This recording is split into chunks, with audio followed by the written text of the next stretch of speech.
అందరికీ నమస్తే. మరి ఈ సెకండ్ వీక్ మార్చ్ ఏదైతే ఉందో, ఈ మార్చ్ సెకండ్ వీక్ సంబంధించినటువంటి కరెంట్ అఫైర్స్‌ని ఇందులో మనం డిస్కస్ చేసుకుందాం. ఇందులో ముఖ్యంగా మనందరికీ తెలుసు, మార్చ్ 8వ తేదీన అంతర్జాతీయ మహిళా దినోత్సవం జరుపుకుంటారు. అయితే ఈ 2026 అంతర్జాతీయ మహిళా దినోత్సవం యొక్క థీమ్ ఏదని అడుగుతాడు. చాలా చాలా ఇంపార్టెంట్. 2026 ఇంటర్నేషనల్ ఉమెన్స్ డే యొక్క థీమ్ ఏంటంటే right, justice, action for all women and girls. Rights, justice, action for all women and girls. హక్కులు, న్యాయము కోసం అందరి పిల్లలకి మరి అందరు బాలలకి సంబంధించినదే ఈ యొక్క థీమ్గా మనకి అంతర్జాతీయ మహిళా దినోత్సవం థీమ్గా ప్రకటించడం జరిగింది. అయితే అంతర్జాతీయ మహిళా దినోత్సవాన్ని జరపడానికి ప్రధానమైన కారణం ఏంటంటే 1917లో రష్యాలో విప్లవం సంభవించినప్పుడు బ్రెడ్ కోసం, పీస్ కోసం, అంటే తినడానికి తిండి కావాలి, అలాగే ఆనాడు జర్మనీతో రష్యా చేస్తున్న యుద్ధాన్ని ఆపండి అని చెప్పేసి ప్రజలు కొన్ని ఉద్యమాలు చేశారు. ఆ ఉద్యమాలు ముఖ్యంగా మహిళలు చేశారనమాట. మొట్టమొదటిసారిగా బ్రెడ్ అండ్ పీస్ మూవ్మెంట్ రష్యాలో జరిగింది. ఆ ఉద్యమం 1917 మార్చ్ 8న జరిగింది కాబట్టి, ఆ మార్చ్ 8కి ఎంతో ప్రాధాన్యత ఉంది కాబట్టి, ఆ ఉద్యమంలో మహిళలు చాలా యాక్టివ్గా పార్టిసిపేట్ చేశారు కాబట్టి 1977లో యుఎన్ఓ మార్చ్ 8ని అంతర్జాతీయ మహిళా దినోత్సవంగా ప్రకటించడం జరిగింది. ఈ సంవత్సరం 2026 ఉమెన్స్ డే యొక్క ముఖ్యమైనటువంటి థీమ్ ఏంటంటే rights, justice, action for all women and girls. Next one మరో పదం కనిపిస్తుంది. ఏంటంటే అది 2027లో కుంభమేళా ఏ ప్రాంతంలో జరగనుంది. కుంభమేళా అనే ప్రముఖ, అంటే ప్రతి మనకి పుష్కర కాలానికి వస్తుందంట కదా, పుష్కరాల్లాగా అలా 12 సంవత్సరాలకు ఒకసారి వచ్చే కుంభమేళా ఈసారి మనకి 2027లో హరిద్వార్లో జరగనుంది కుంభమేళా. అయితే ఈ కుంభమేళా అనేది ముఖ్యంగా ఏ రాష్ట్రంలో జరుగుతుందంటే, ఈ హరిద్వార్ అనేది ఉత్తరాఖండ్లో ఉంది. ఇది ముఖ్యంగా గమనించండి. 2027లో కుంభమేళా ఏ ప్రాంతంలో జరగనుంది అంటే హరిద్వార్లో జరగనుంది. హరిద్వార్ అనేది ఏ రాష్ట్రం ఉందంటే ఉత్తరాఖండ్లో ఉంది. ఇది కూడా మనకి వార్తలో కనిపిస్తుంది. అలాగే my Bharat NSS Chintan Shivir, my Bharat NSS Chintan Shivir అనే ఒక సమావేశము ఏ ప్రాంతంలో జరిగిందంటే బెంగళూరులో జరిగింది ఈ సమావేశం. ఇంతకీ ఈ సమావేశ ఉద్దేశం ఏంటంటే చింతన్ శివిర్ 2026 యొక్క ముఖ్య ఉద్దేశం ఏంటంటే, మనందరికీ తెలుసు వికసిత్ భారత్, వృద్ధి చెందుతున్న భారతదేశం 2047 ఒక విజన్ మనం ఏర్పాటు చేసుకున్నాం.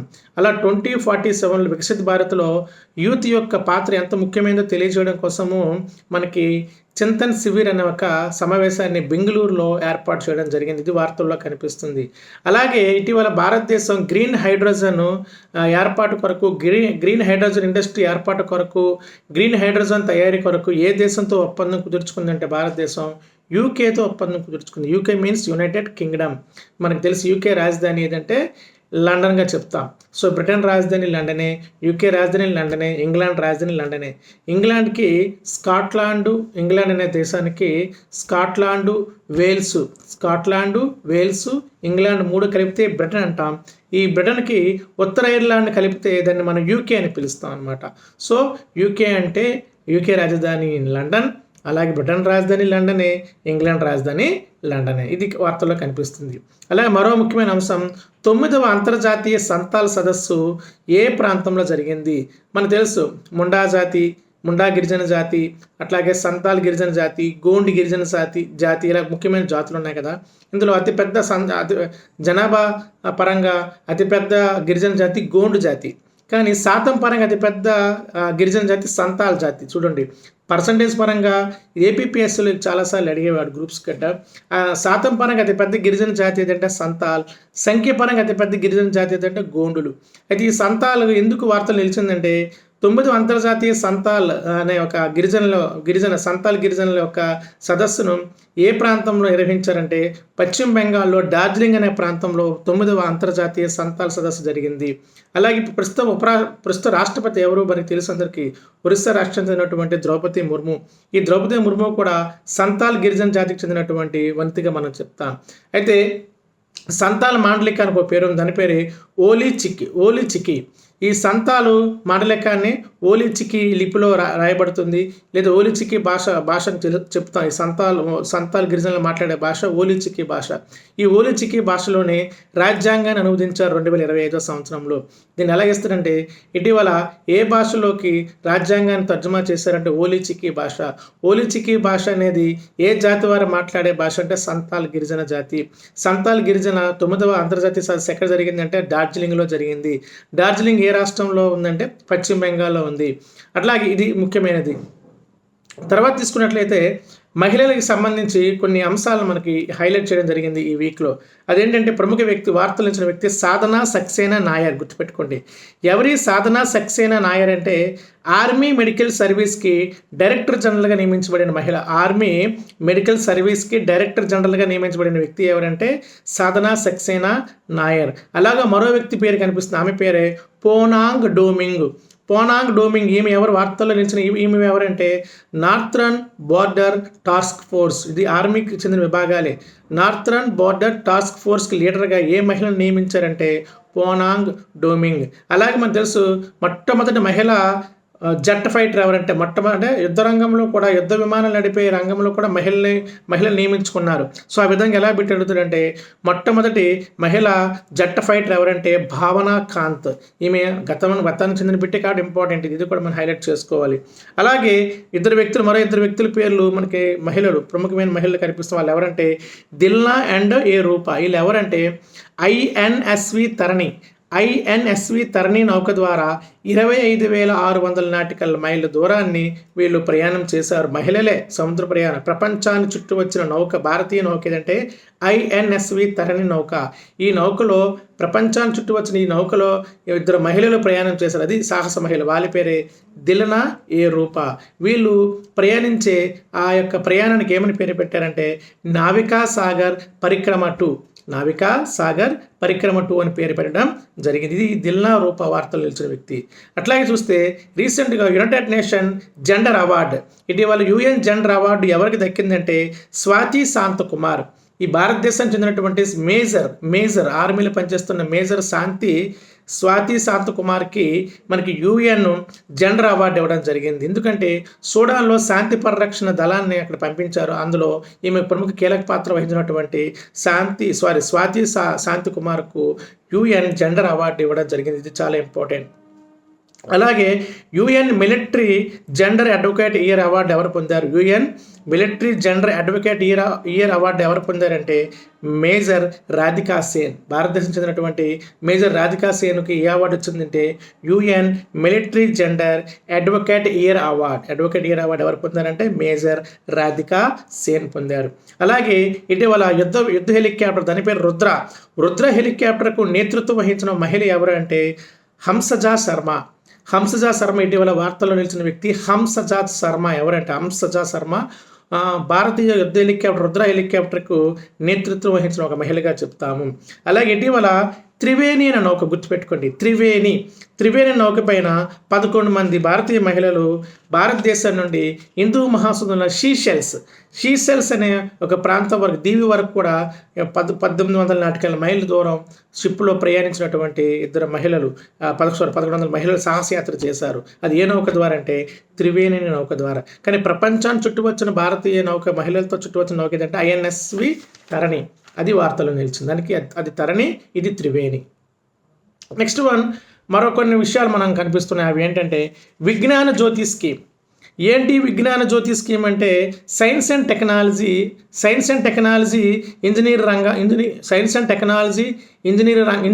ఇంజనీరింగ్ రంగాల్లో మహిళా భాగస్వామ్యాన్ని పెంచడం కోసం కేంద్ర ప్రభుత్వం ఒక ప్రోగ్రాం పెట్టింది. దాని పేరే విజ్ఞాన జ్యోతి స్కీమ్.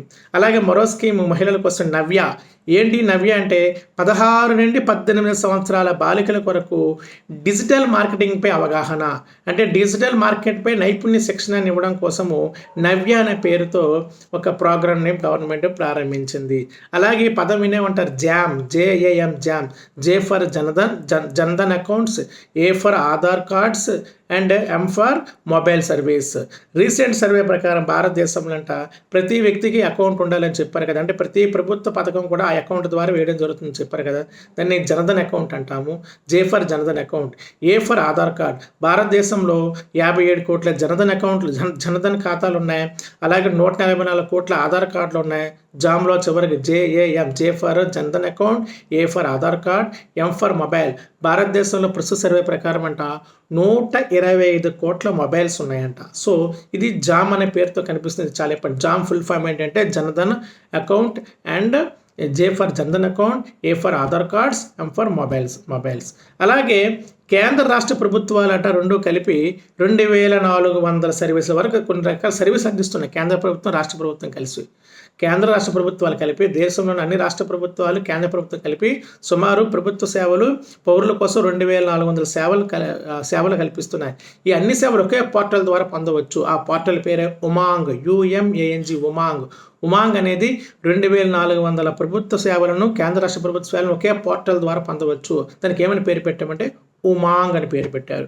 అలాగే UPI, మనందరూ యూనిఫైడ్ పేమెంట్ ఇంటర్ఫేస్, UPI సేవలు అంటాం. అంటే మన ఫోన్పే లేకపోతే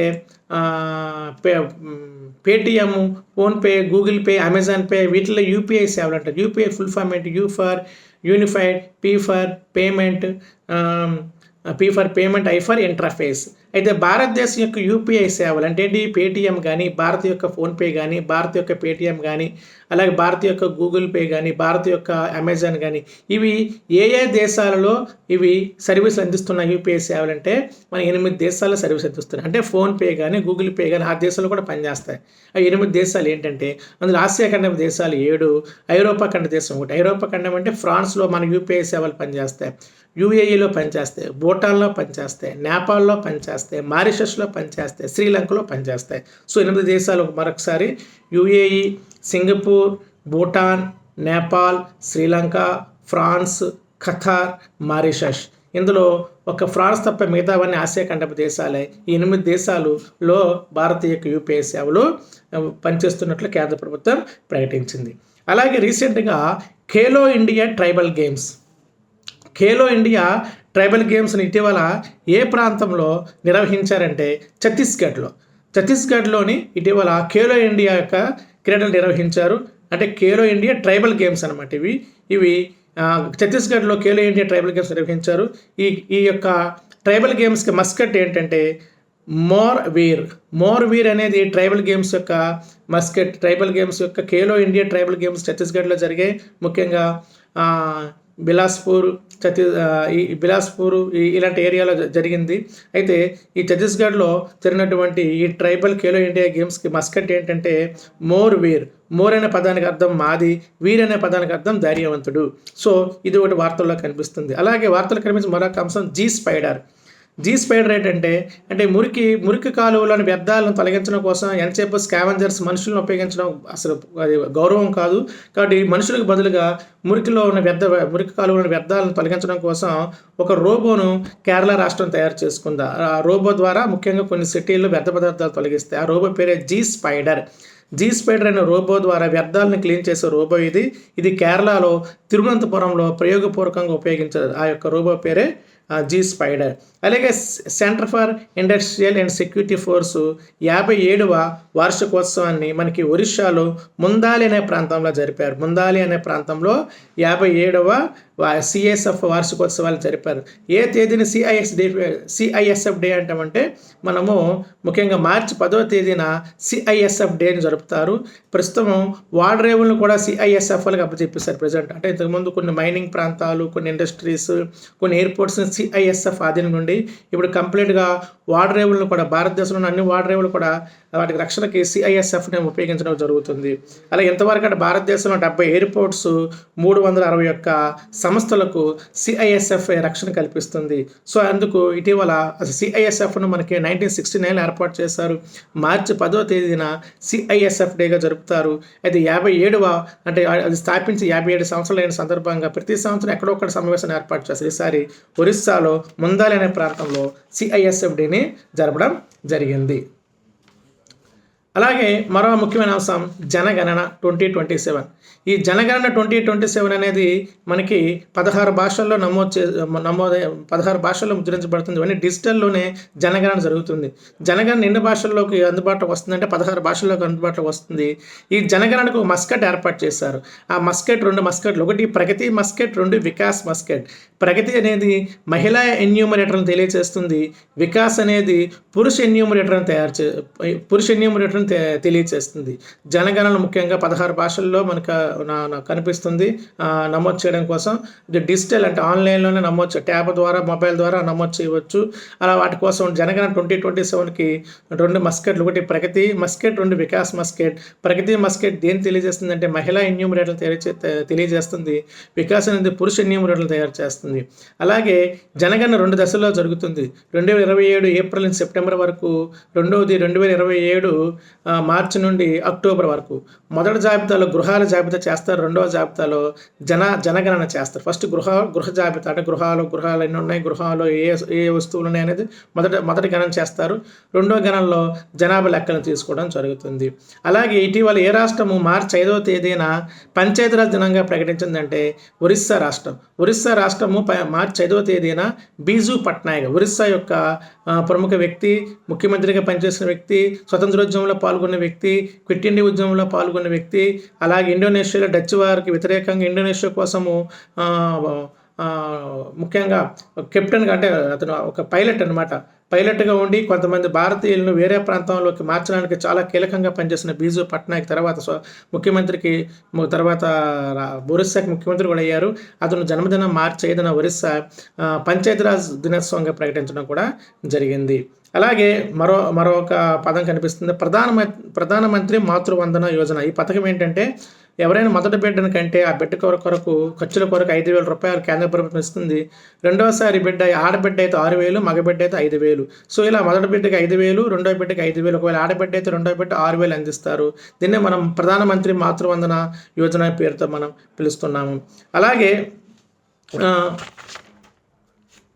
మరో పదం మరో అంశం కనిపిస్తుంది, అదేంటంటే cycle league of India. Indian Premier League, cricket ఎలాగో, బ్యాడ్మింటన్ లీగ్ ఎలా ఉందో, ఫుట్బాల్ లీగ్ ఎలా ఉందో, అలాగే ప్రో కబడ్డీ లీగ్ ఎలా ఉందో, ఇప్పుడు కొత్తగా సైకిల్ లీగ్ని ఏర్పాటు చేద్దామని ఇండియాలో ఫ్రాంచైజ్ ప్రకటించింది. దాన్ని సైకిల్ లీగ్ ఆఫ్ ఇండియా.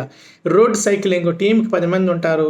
ఇవి కొన్ని జట్లు ఏర్పాటు చేసుకునే 10 మంది సైక్లింగ్ చేస్తే అందులో విన్నర్స్ అయిన టీంకి అవార్డు ఇవ్వడం జరుగుతుంది, ప్రైజ్ మనీ ఇవ్వడం జరుగుతుంది. దాన్ని సైకిల్ లీగ్ ఆఫ్ ఇండియా అంటాం. ఇది ముఖ్యంగా అహ్మదాబాద్లో మొదటిసారిగా ఈ లీగ్ జరగబోతుంది. కానీ సైకిల్ లీగ్ అతి పెద్ద ప్రదేశం ఎక్కడుందంటే పూణేలో ఉంది. దాన్ని పూణే గ్రాండ్ టూర్ అంటారు. అతి పెద్ద ప్రాంతం సైకిల్ లీగ్ అనుకూలమైంది పూణే గ్రాండ్ టూర్ అంట, మహారాష్ట్ర. కానీ మొట్టమొదటి సైకిల్ లీగ్ ఎక్కడ జరగబోతుందంటే మనకి అహ్మదాబాద్లో జరగబోతుంది. తర్వాత మరో ముఖ్యమైన అంశం ఏంటంటే దేశంలో తొలి riverine light house. Riverine light house అంటే నదీ తీర యాక్చువల్గా లైట్ హౌస్ సముద్ర తీర ప్రాంతంలో ఉంటాయి. ఎందుకంటే వ్యాపారాలు జరుగుతాయి అక్కడ సముద్రంలో. ఏవైనా అవసరం కొద్దీ ఆ షిప్కి ఏదైనా ఆటంకం కలిగిన అవసరం కొద్ది షిప్లో ఉన్న వ్యక్తుల అవసరాల కోసం ఒకసారి ఒడ్డుకి రావాల్సి ఉంటుంది. ప్రమాదాలు జరిగినప్పుడు కానీ అవసరం కొద్ది అప్పుడు ఒడ్డు ఎక్కడ తెలియాలంటే సముద్రంలో లైట్ హౌస్లు కనిపిస్తాయి. అలాగే ఇప్పుడు నదీ తీరంలో కూడా లైట్ హౌస్లు ఏర్పాటు చేద్దామని కేంద్ర ప్రభుత్వం ప్రకటించింది. అది ఏ నది ఒడ్డునంటే బ్రహ్మపుత్ర నది. ఏదైతే అస్సాం పరిసర ప్రాంతాలు ప్రవహిస్తున్న బ్రహ్మపుత్ర నదికి 4 వైపుల ముఖ్యంగా పాండు అనే ప్రాంతంలో, బోగిబిల్ అనే ప్రాంతంలో, సిల్గట్ అనే ప్రాంతంలో, విశ్వనాథ్ ఘాట్ అనే ప్రాంతం 4 ప్రాంతాల్లో 4 లైట్ హౌస్లు ఏర్పాటు చేద్దామని కేంద్రం ప్రకటించింది. సో ఇది ఏ నది కంటే బ్రహ్మపుత్ర నది. ఎందుకంటే ఎక్కువ వ్యాపారాలు బ్రహ్మపుత్ర నది గుండా జరుగుతాయి కాబట్టి ఈ బ్రహ్మపుత్ర నదిలో దుబ్రి నుండి సాదియా వరకు ఉన్న వాటర్ లైన్ని నేషనల్ వాటర్ లైన్ 2 వరకు మనం పిలుస్తాం. హైవే లాగా నేషనల్ వాటర్ లైన్ 2 సుమారు 891 కిలోమీటర్ల పొడవున NW2 అంటే నేషనల్ వాటర్ లైన్ ఉంది. అది బ్రహ్మపుత్ర నదికి సంబంధించినటువంటి వాటర్ లైన్. అయితే ఈ యొక్క లైట్ హౌస్లు సోలార్ ఎనర్జీని వినియోగించుకుంటాయి కాబట్టి ఇది ఒకటి గ్రీన్ ఎనర్జీగా వీటి మనము పిలవచ్చు. అలాగే కేంద్ర ప్రభుత్వం ఒక పథకం ప్రవేశపెట్టిన దాని పేరే జల సంచయ్ జన భాగీదారి.